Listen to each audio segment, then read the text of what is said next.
All right, Ulysses, it is player review day, and today we're going to take a closer look at one Jeffrey Springs. Perhaps the biggest surprise of this Race 2022 season. Let's dive deep right now. You are Locked On Rays, your daily Tampa Bay Rays podcast, part of the Locked On Podcast Network, your team every day. Hello, my name is Kevin Weiss, I'm Ulises Sambrano. and we are the host of the Locked On Rays podcast, part of the Locked On Podcast Network. Be sure you check us out on YouTube. Subscribe to that channel of ours, Locked On Rays, and check out all of our social media platforms, Twitter, Instagram, and shoot us an email, lockedonrays@gmail.com. All right, Jeffrey Springs player review, the what went well, what went wrong, what's his future with the Rays, and we give each player a grade as well. And with Jeffrey Springs, there certainly was a lot to be proud of for him this past year. 100% in 135 innings pitched. He had a 2.46 ERA, 144 strikeouts, a very squeaky clean walk rate of 5.6, a K rate of 26.2, whip 1.07. He was a 3F4 pitcher, an ERA plus of 147, a FIP of 3.04. So I'm going to leave my last and most favorite category of all for pitchers, left on base, the strand rate.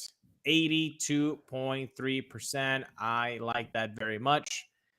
All these numbers, Kevin, are just speaking to me that this is a guy in any other rotation, except for maybe a handful of teams, would be a number one, number two starter. Yes, and what's amazing about Jeffrey Springs is the fact that he had never been a starter before in the big leagues. And this year, he threw as many or more innings this year as he did in his entire MLB career combined over the previous several years. So what he was able to do, not just, the amount of innings pitched was spectacular, but the consistency involved with that. You look at it pre-All-Star break, post-All-Star break, facing lefties or righties, home or away, whether it's the first inning or the sixth inning, he pretty much delivered on command as best you could. There weren't a lot of peaks and valleys. It was just basically, man, he's darn near solid. And I almost get the feeling like despite the performance that he put up this season, that he was almost overlooked, maybe not necessarily by the fan base, but by the national media. I didn't see a lot of Jeffrey Springs is really kicking it and turning it on and has been a game changer for the Rays. I didn't see a lot of that. And maybe some of it has to do with the fact that he isn't a Shane McClanahan or a Tyler Glass now, or so many other Rays pitchers in baseball nowadays that are just flamethrowers and that they do amazing things with the movement and the velocity. Whereas Jeffrey Springs does it with an elite level changeup and superb command. That's his MO. It's really kind of a throwback to, pitcher from the 90s. I mean, you look at his stuff, it's like he's not a pitcher in 2022. He's a pitcher in 1992. yeah. And that breakout of the three pitches, fastball at 40%, the changeup is at 35%. Like, that is pretty cool. That's his pitch, man. That's his pitch. The slider coming in at third at 25%. But I think one of the positives that he was able to really lean on was that changeup. That increase in usage of that pitch was at 7% from last year to this year. So you're talking about almost using that slider and changeup, part in par, pitch to pitch. And now this year he was like, this is my out pitch. This is my put away. Like, if it's working well, if your tunneling is done correctly, he can really fool some hitters. And he did that for most of this season. And you're right. There wasn't a lot of like, oh, he's in a bad stretch of 5 outings right now. Like, yeah, he could have like a a struggling out in here and there, just like every other human pitcher does. But there wasn't any sustained, depression of oh man, this guy is really struggling right now. Like none of that. And to say that on his first year of coming from being a reliever to a starter. And by the way, he did that within the season, folks. It's not like Drew Rasmussen, which again, tremendous, but he had like that taste last year of becoming a starter. And then this one, Right. okay, we're going to start. Like he didn't know he was going to be a starter. He was just put into that role and then succeeded so well that they were like, yeah, we're doing this. This is what we're doing now. We're elongating your starts, and it worked out perfectly for them. But that chase rate is something I didn't mention before. He's in the 95th percentile. The whiff percentage 76th percentile. Like he is a very nasty guy. Now, you talked about the 135 innings and how that's basically as much as he ever did it in Major League Baseball. I will be very interested to see the usage of him. Because it was so positive this year that I am worried about how his outings will look in 2023. Yeah, and that's something that we'll have to look at in the next portion of our discussion about Jeffrey Springs for sure. But the thing with the changeup, particularly really against righties, is getting the rotation to break down in a way consistently. Again, I go back to it. The command and the pinpointing is so important of getting his pitches to move away from bats and getting that chase rate. Just like with, the fastball, he was able to pin that up and in where, a hitter doesn't really have a good shot at it. But yeah, the changeup is the game changer for sure. I looked at it, 70 strikeouts on the changeup this past year. So it very well. I mean, if we're ranking changeups across all pitchers in baseball, you'd be hard pressed to find too many better than what he has to offer. And let's go back and think about this big picture. Jeffrey Springs was a 30th round draft pick, and he was acquired by the Rays from the Red Sox in a deal with Chris Mazza that sent Ronaldo Hernandez to the Red Sox. And we were looking back on that trade. I'd have to go back to the audio, but I know that it wasn't a raving, oh my gosh, we landed Jeffrey Springs and or Chris Mazza. What are we doing catching prospect like Ronaldo Hernandez?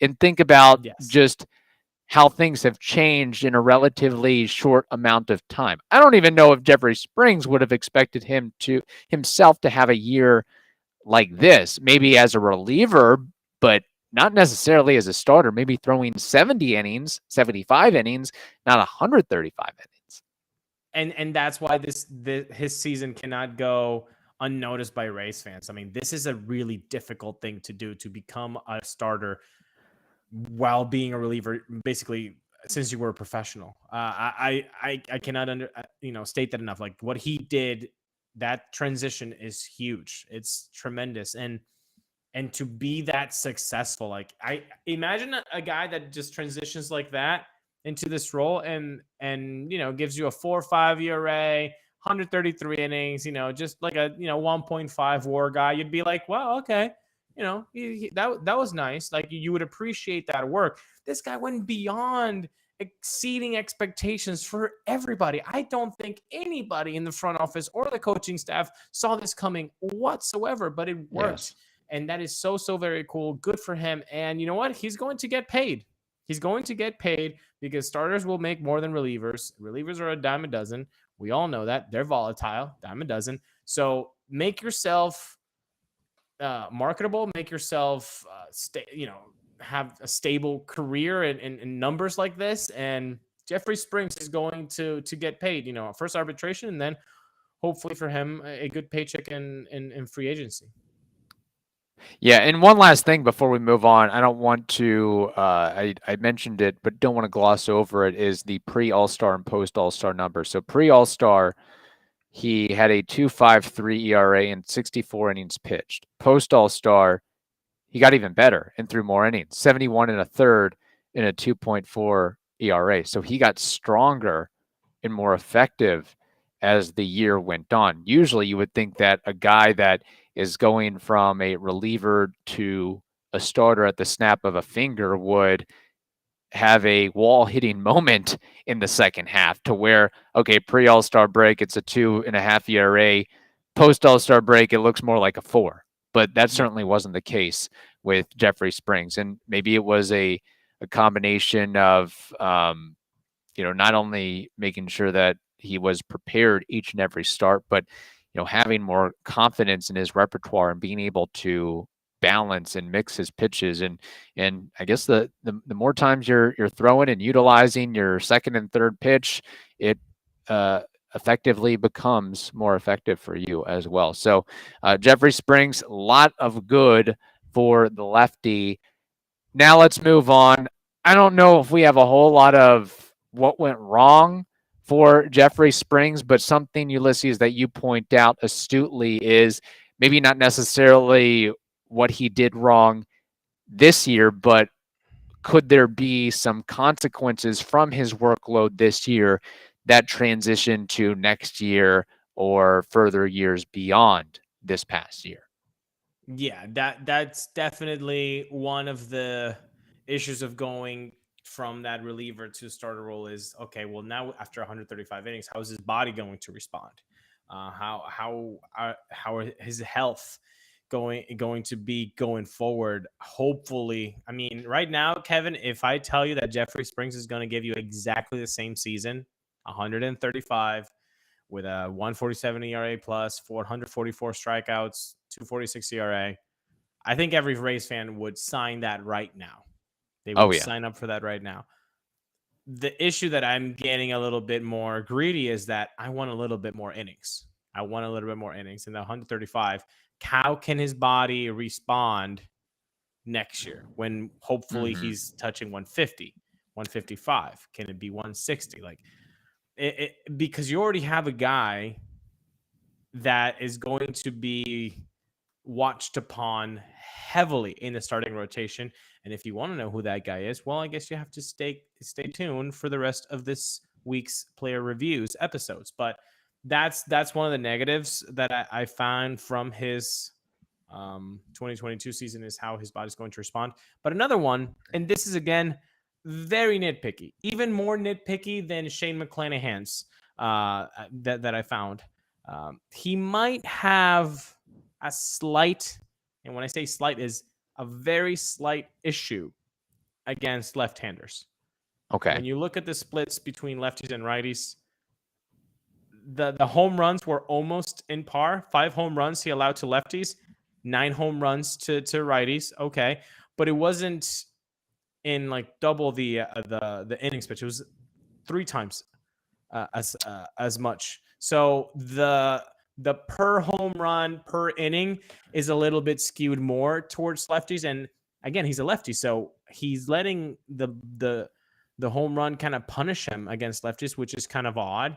And also the walk rate and the whip do increase against lefties. The whip against righties is 1.05, which is shiny, and against lefties is 1.15.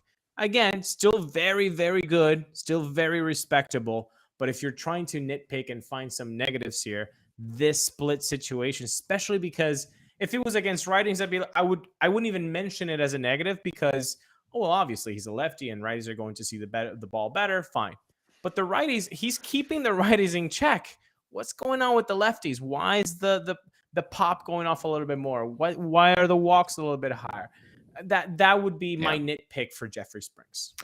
Yeah, maybe it's, with the changeup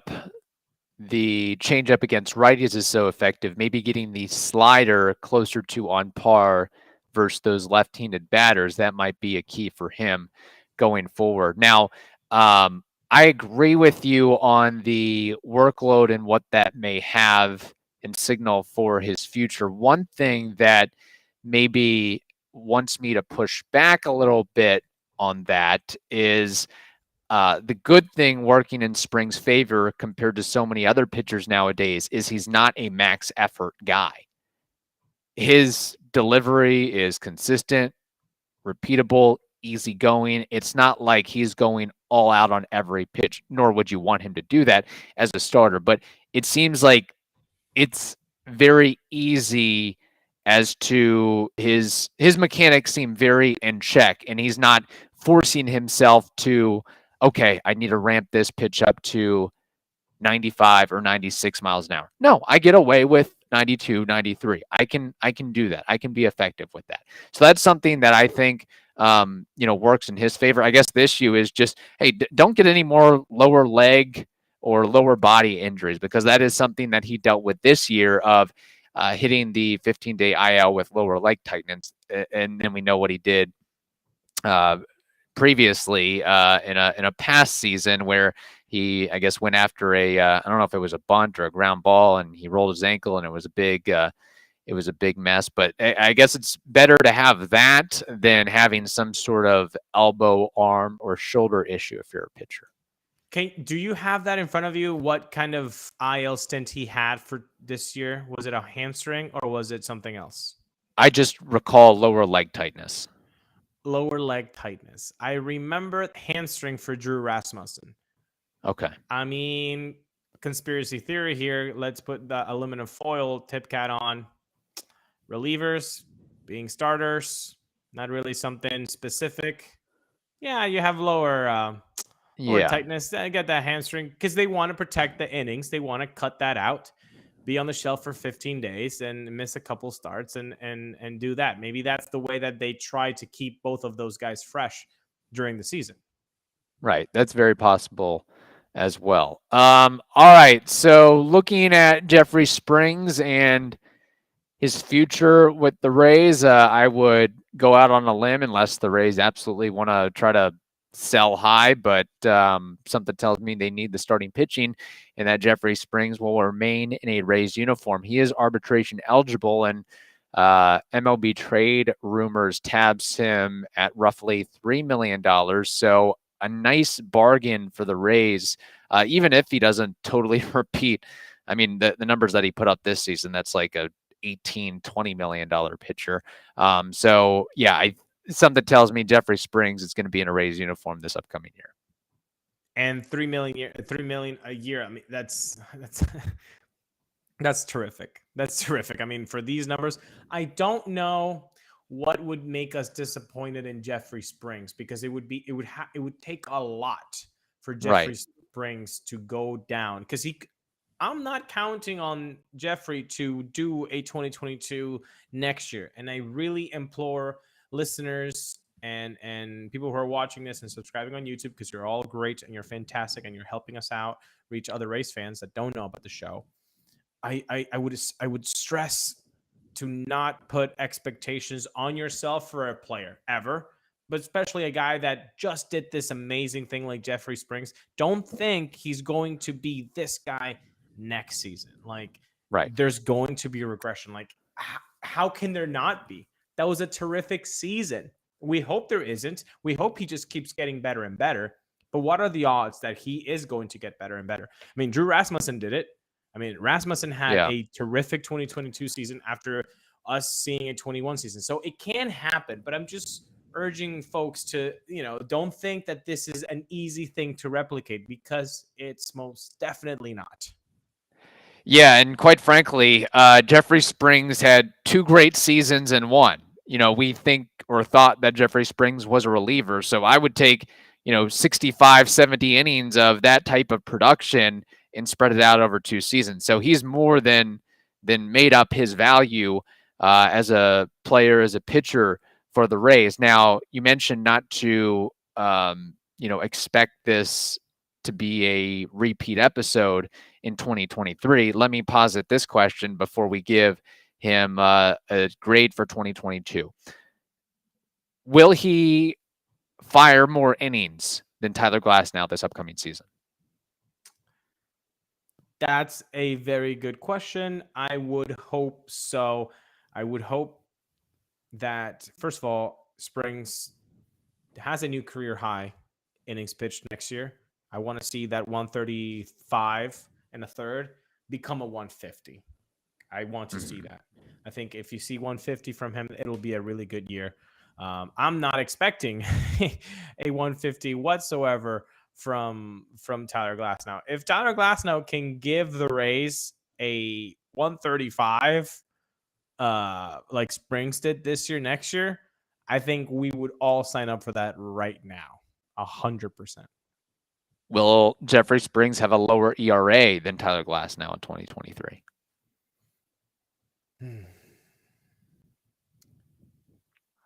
He had a 2.46, man. That's insane.